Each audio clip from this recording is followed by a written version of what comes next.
Patreon और अन्य माध्यमों से नेशनल दस्तक का सहयोग करने वाले सभी दर्शकों का बहुत बहुत शुक्रिया। आपके सहयोग से ही बहुजन मीडिया को नई ऊंचाई मिल रही है और मनोबल और अधिक बढ़ रहा है। आशा है आगे भी आप हमें ऐसे ही सपोर्ट करते रहेंगे। धन्यवाद। कहते हैं एक बार जो कोरोना संक्रमित होने के बाद ठीक हो जाता है तो उसे दोबारा संक्रमण नहीं होता।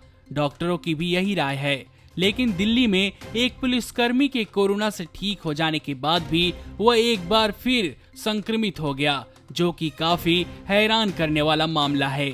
आपको बता दें कि पुलिसकर्मी जिसकी उम्र 50 वर्ष है, 15 से 22 मई तक इंद्रप्रस्थ अपोलो हॉस्पिटल में उनका उपचार हुआ था, जिसके बाद उनमें संक्रमण नहीं पाए जाने पर उन्हें अस्पताल से डिस्चार्ज कर दिया गया और वह पहले की तरह फिर से ड्यूटी करने लगे।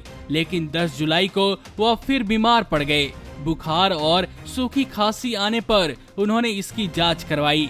इस मामले में अपोलो में श्वसन और क्रिटिकल केयर मेडिसिन विभाग में senior consultant doctor Rajesh Chawla ने पुलिसकर्मी में दोबारा संक्रमण की पुष्टि की। उन्होंने बताया कि एंटीजन जांच तथा RT-PCR जांच दोनों तरह के परीक्षण में संक्रमण की पुष्टि हुई है।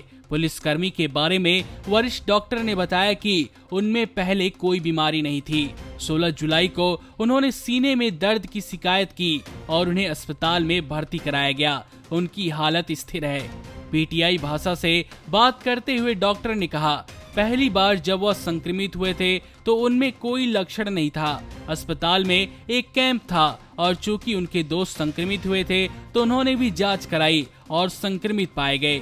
उन्होंने कहा कि पुलिसकर्मी ने दूसरी बार एंटीबॉडी की भी जांच कराई, लेकिन पाया गया कि शरीर में एंटीबॉडी नहीं बनी। जब PTI भाषा ने डॉक्टर से पूछा कि 1 महीने के अंदर दोबारा से संक्रमित होने के पीछे क्या कारण हो सकते हैं, तो डॉक्टर चावला ने कहा, मैं कहता हूं कि यह एक मृत वायरस है जिससे संक्रमण होने की पुष्टि हुई, लेकिन मामला वह नहीं है। उन्होंने आगे कहा, दूसरी चीज ये हो सकती है कि पहली बार जब उन्होंने जांच कराई थी तो यह संक्रमण का फॉल्स मामला था। RT-PCR जांच में यह होना बहुत बहुत दुर्लभ है, लेकिन ऐसा हो सकता है। तीसरी चीज, एंटीबॉडी नहीं बढ़ने के कारण वह दोबारा संक्रमित हुए होंगे। मैंने किसी मरीज का ऐसा मामला नहीं देखा है। वहीं एक दूसरी महिला डॉक्टर ने डॉक्टर चावला की बातों पर सहमति जताई और कहा कि एंटीबॉडीज का सही स्तर नहीं बनने के कारण ऐसा हो सकता है। आपको बता दें कि एंटीबॉडीज एक तरह का प्रोटीन होता है जो शरीर में बाहरी वायरस के आने पर उनसे लड़ने के लिए बनता है। यह एक तरह से हमारी इम्यून सिस्टम का पार्ट होता है, जिसे हम शरीर की रोगों से लड़ने की क्षमता के नाम से भी जानते हैं। नमस्कार। नेशनल दस्तक अपनी आर्थिक जरूरतों को पूरा करने के लिए अपनी ऑडियंस पर निर्भर है। बहुजन समाज से संबंधित मुद्दों को उठाने के कारण YouTube की तरफ से नेशनल दस्तक की कई वीडियो पर एड्स नहीं दी जाती, जिसके कारण हमें आर्थिक समस्याओं का सामना करना पड़ रहा है। आपका एक छोटा सा कदम बहुजन मीडिया को बचा सकता है। आपके सहयोग और सहायता के कारण ही हमने अभी तक यह मुकाम हासिल किया है। नेशनल दस्तक को आप पैट्रियन के जरिए सपोर्ट कर सकते हैं।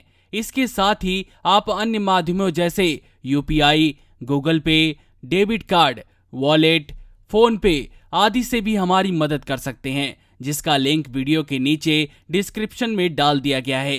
पैट्रियन पर आप हमें प्रतिमाह $2 यानी 140 रुपए प्रतिमाह से हमारे साथ जुड़ सकते हैं। दूसरे माध्यमों में राशि की कोई सीमा नहीं है। आपके सहयोग से ही बहुजन मीडिया को एक नई दिशा मिली है और इसे अभी एक नए मुकाम तक लेकर जाना बाकी है, जो आपके साथ के बिना संभव नहीं है। आपसे डायरेक्ट फंडिंग से हम आपके अधीन हो जाएंगे और एक स्वतंत्र मीडिया के तौर पर समाज की आवाज को बुलंद कर पाएंगे। धन्यवाद। नेशनल दस्तक को देखने वालों से अपील है कि वह नेशनल दस्तक के सपोर्टर फॉर्म को भरें ताकि हम सीधे आपसे जुड़ सके। नेशनल दस्तक की आपसे गुजारिश है कि अगर इसको बचाना चाहते हैं तो नेशनल दस्तक को सब्सक्राइब करने के लिए रेड कलर के सब्सक्राइब बटन को दबाएं, फिर बेल आइकन की घंटी दबाएं। नेशनल दस्तक को बचाने के लिए बहुत जरूरी है कि हर खबर को शेयर करें, लाइक करें, कमेंट जरूर करें।